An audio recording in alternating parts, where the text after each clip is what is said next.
tayo mag-tourism, mag-tourist spot. At ang puntahan natin ngayon, yung sinasabi nila na Mount Tagwa ng Gonzaga, Cagayan. Yung gustong bibisita dito, magpaalam lang sa munisipyo at sa barangay Santa Clara, Gonzaga, Cagayan. Let's go at puntahan na natin yung sinasabi nilang pinagmamalaking volcano dito sa Gonzaga, Cagayan. Ito guys, dito na naman tayo sa Station 2. Dito tayo nagpahinga. Kung pagod ka, pwede kang magpahinga. May upuan dito. Ay, dito na tayo guys sa Station 3. Yan. May mga upuan din dito. Medyo pinawisan tayo konti kasi medyo may sinasabi yung daanan. Station 3 yan. Dito na tayo sa Station 4. Yan yung marker na Station 4. At malapit na tayo. Ay, ito na ang pwedeng magpahinga dito guys. Guys, yung tubig dito.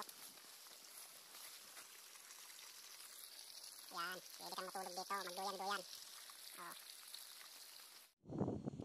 Ayan, ito ang unang mong makita pag dito ka na sa volcano. Ito, yun ang malaking butas. Tingnan natin mamaya.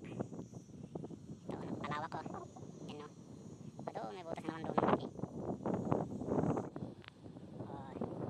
Yun, sa kabilang bundok yan, medyo malayo yan yung isa doon. Yun no. Medyo malayo pa doon sa kabila. Yan dito, yan. Yan yung isang bunganga, maraming bungaan dito. Grabing kulo yun yan. Dito pa yan. Yan ang lalapitan natin, isa. Yan, grabe dito yan yan ang mga pwede natin silipin mamaya. Yan.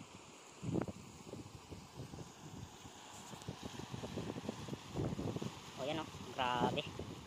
Lakas ang volcano. Yan guys, nakakatakot. Malaking yung pinakabunganga.